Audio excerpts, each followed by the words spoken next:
I actually love these wetlands. I've come from a very bushveld background where I'm used to scrub and rock and a couple of sandy spraits. So I've never really experienced them before I came to Ingula. And just, it's so open and free, and just,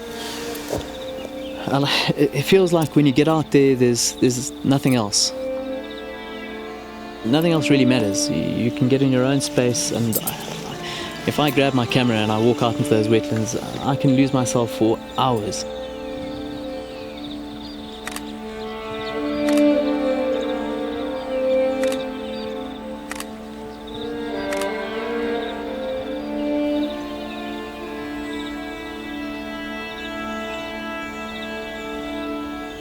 I think it talks to the core of what almost anybody wants.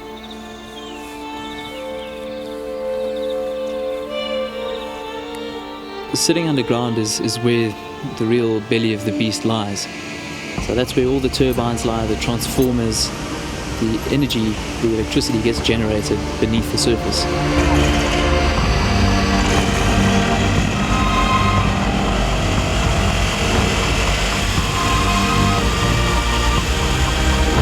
The actual generating side of the power station will never be seen from the surface at all.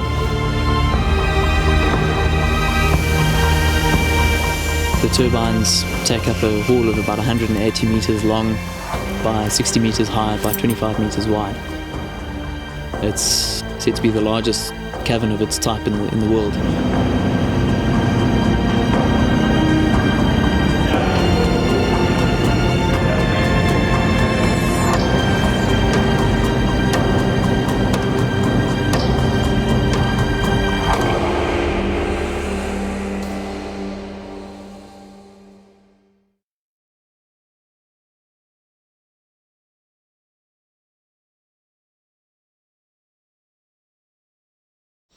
I grew up in Limpopo, and going on trips with my family to the Kruger National Park.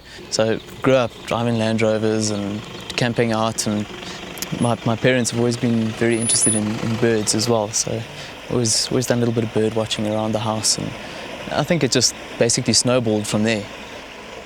So I went to varsity after that and finished an ecological degree, so I'm a qualified ecologist by trade, and I just went out looking for any kind of environmental work that was out there because I needed to get work. Very fortunately at the time, NCC was looking for an environmental officer. So it wasn't by plan or design that I ended up in the construction industry, but it was kind of fitting. You know, my father's an engineer, so growing up, we've always gone to his projects with him as well. So it was kind of nice coming into that industry, but from an environmental angle.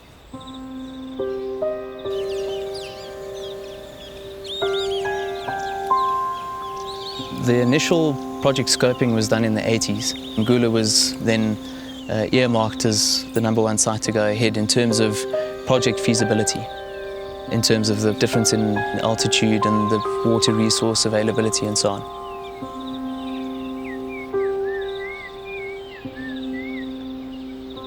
It happened to fall into, well, what you can see in the background here is quite a pristine wetland environment. This got a lot of negative publicity from NGOs, various interested and affected parties, the main people being BirdLife South Africa and Middelpunt Wetland Trust. Because of the potential habitat loss for species like the white-winged flufftail and wattle crane. What followed there was about 2 years of negotiations in a way that Eskom would be able to liaise and engage with the people that weren't happy with the project going ahead. So this conservation offset then became a mandated requirement. So the development can go ahead, but in payment for that ecological payment, I suppose you could call it, this offset area would be created.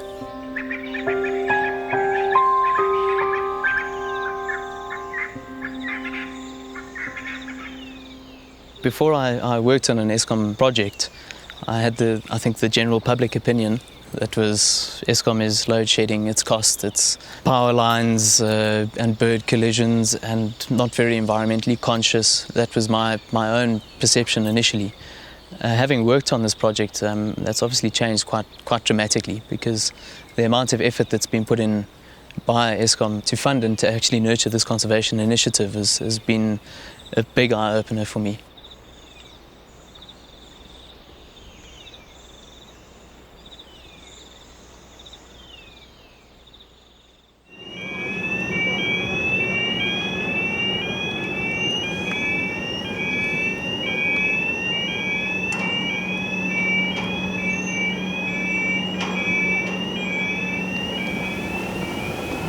The structure at Ingula is you have an environmental manager, which is Anvil, and he has a team of environmental officers. The environmental officers on a day-to-day basis are on the ground, seeing what work is happening, interacting with the contractors, making sure that the provisions of the EMP and the environmental authorization are actually met on the coalface. Anvil, as the environmental manager, manages this team.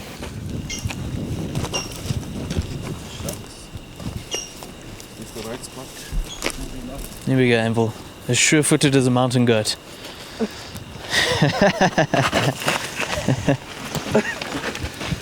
Yeah. It's not the kind of project that you can pick up overnight. It probably took me a good 6 months to actually get into my role 100% and to understand where everything was fitting and the bigger picture and where it's come from. You know, this project's got quite a long legacy and an extensive history. Anvil has been the ECO previously and moving over to an environmental manager role, and I came in having never been an ECO before, where you put in this position that you have to make sure that things are going well, and you've got to keep people like the Department of Environmental Affairs happy, as well as still keeping the interests of the project at heart as well. So it was quite a tough balance to find initially. Over time, the communication channels have become very clean and clear, and it's really taken shape nicely. So the communication channels, the structures, who sits where, who's responsible for what, the roles and responsibilities have been very clearly laid out. And now we can operate as a team within that. We can start from here and work our way up and look at those stable areas. Maybe we don't need to do all of it. Yeah. But I'm concerned about creating a dam. If we don't do the full donga, we're going to end up creating a dam. No. Yeah, I think the initial appointment myself as the ECO, I think that also came as a bit of a shock. The independence part wasn't clearly spelled out in the authorization. And then it became evident that we actually need to commit to an independent ECO function. And that's when Alastair was appointed. We had a bit of trouble in the initial stages. We had a bit of confusion, a bit of head-butting. But I think as time unfolded, we became clear in our roles and responsibilities. That sort of that eased our way into this good relationship that we have now. Then from the conservation perspective, we have Peter Nelson and his conservation practitioner, Francis Seretlo, and they're looking at the core conservation issues. But the integration between those two teams, so where conservation is looking at long-term, construction is looking at literally just getting the scheme in place. The integration of those two is fundamental. Hi, Priya. Oh, the environmental practitioners strike again. Yeah. Great, man. Welcome. How's it been going this morning? No, going all right. Just been looking at the dongas. You know, we've got this approval now from Anvil through Anvil's processes with environmental affairs. So I've been looking at the dongas and looking especially at the area of access into it and the way forward. So in terms of the in-tipping from the tremendous. From the base up. Let's take a seat and chat. Let's see where we're going from here.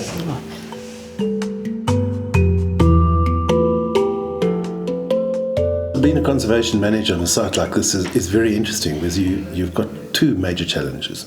The one is implementing conservation and the other is managing the construction side of issues. I'm of the view that both construction and conservation are synonymous. They can go together, which is very much against the way that people generally think. People are usually either against the conservation because you're a developer or against developer because you're a conservationist. To me, the two are together, and it is a future model for this country that conservation and development go hand in hand into the future. It requires a different outlook from both parties. We need the conservationists to understand that development is necessary as we move forward, and we need the developers or the construction guys to actually realize that the conservation issues are important.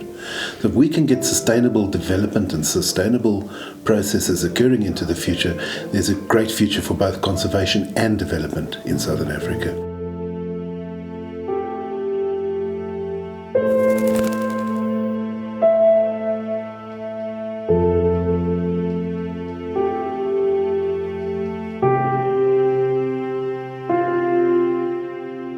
The environmental management team from Eskom and the contractors are what I see as an insurance function. They ensure that things are implemented, that the correct things are done.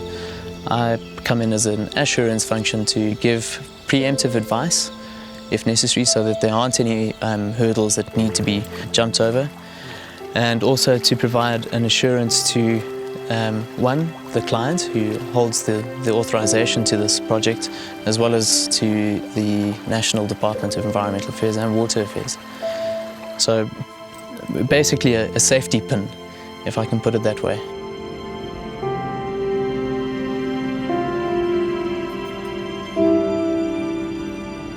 I think fundamental to this project is water. All of the environmental sensitivity is based largely on water resources, especially the wetlands, obviously. So with the building of dams in watercourses, water quality and quantity becomes fundamental.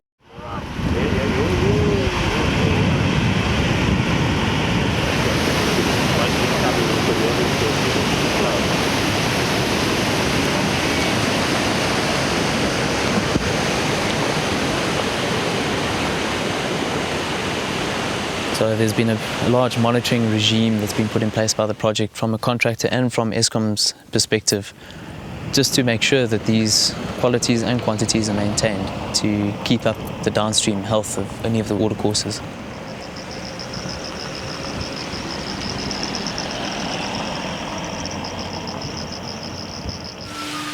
Okay, so these are the gates letting the water through from the diversion canal on the upstream side of the dam wall, and we're just checking to see that this obviously meets the in-stream flow requirements, the IFR. So the wetland downstream is actually receiving enough water as determined by the baseline studies that were done before the project began. So this is part of our water use license and our EMP. So we just make sure with the dam operators that enough water is actually going through to keep that wetland fed and healthy. 0.66.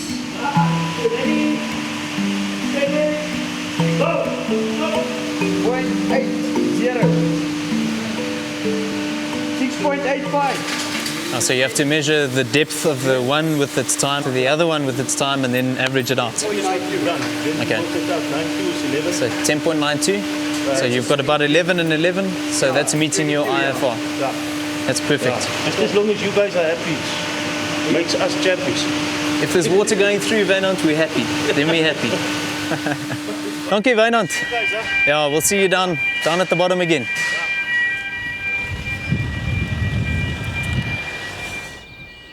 From a quality perspective, there's a separate contract that's in place with an independent consultant that will come through and test water upstream, downstream, and other various supplementary water resources on site, so settlement ponds or whatever the case may be, where they'll make sure that that water is meeting a particular standard before it's either discharged into the environment or reused again.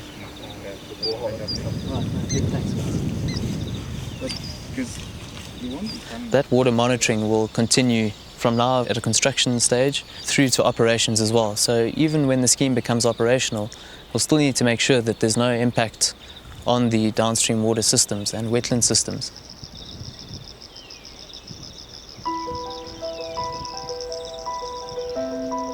The bird life here is quite prolific, with about 280 species. So in order to ensure that the bird life still flourishes within this area and with the project, I think the key in that is maintaining habitat. One of the conditions of the authorization was to protect the bald ibis nests, and actually to create artificial nests. So in order to mitigate the fact that the original bald ibis nesting area was actually going to be inundated by the dam, artificial nesting sites were created by the project.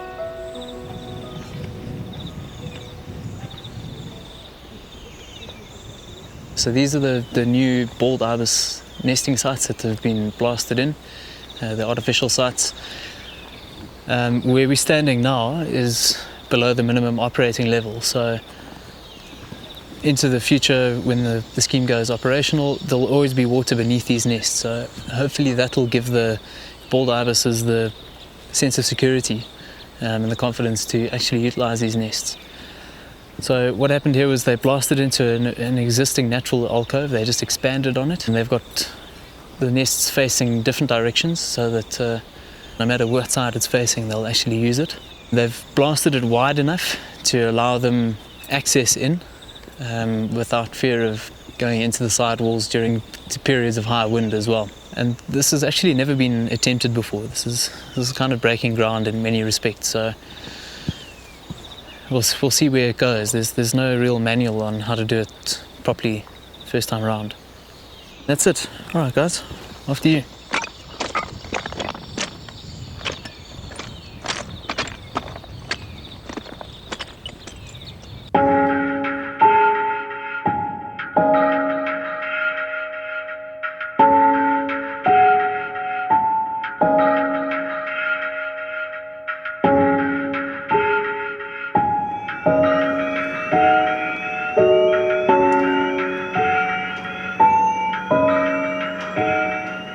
The dam's got quite a large footprint, and obviously the contractors' camps and laydown areas have a fairly large footprint as well. The interesting part of this is that the only pieces that will remain are the high voltage yard, the administration building and the visitor centre, which is just beyond the high voltage yard.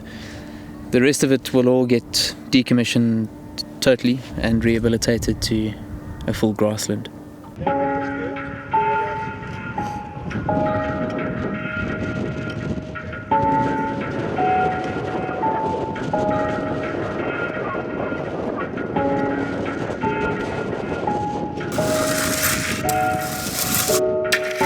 The thickness here should be 200 mils. Yeah, 75 mils on these slopes. 100 on the flat slopes. But it looks alright, eh?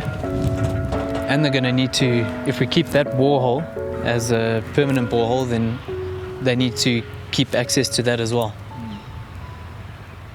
So basically that camp will go, and just where it turns off down to the water treatment works, then that'll stay. Yeah. So from there it'll get rehabbed. Construction is never a pretty thing. There's always going to be a mess, and there's always going to be an impact. I think what I've realized coming onto this project is that as an environmentalist, you can come through and not eliminate the impact and make sure that it never happens, but you can reduce it and you can minimize it as responsibly as possible. The water, the storm water that needs to be done. But the finding was the method statement itself. Finalize the operational method statement. I've seen that as well. It's closed. Yep. 23rd of the 10th, 2013, closed. The bigger benefit is beyond the construction area. Because of this development, the larger conservation initiative is where the real big environmental bonus is coming in. And I think that's where all the results will be seen.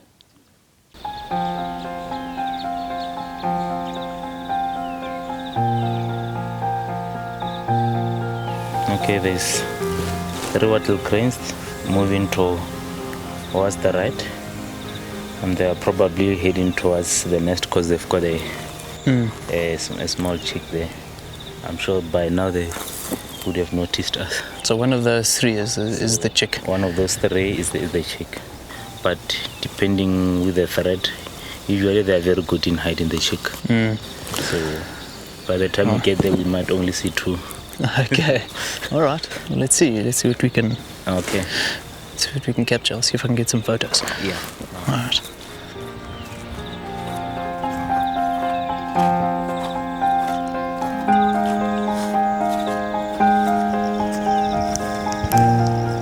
definitely view development in a very different light. I can see that development can go ahead now and still promote environmental consciousness. Working as an ECO is where I feel I've made the biggest impact. Development, we know, has to go ahead. No amount of environmental pressure is going to change that. The way I see the biggest impact on keeping the environment as safe and as secure as possible is at the coalface. And this is where it's happening.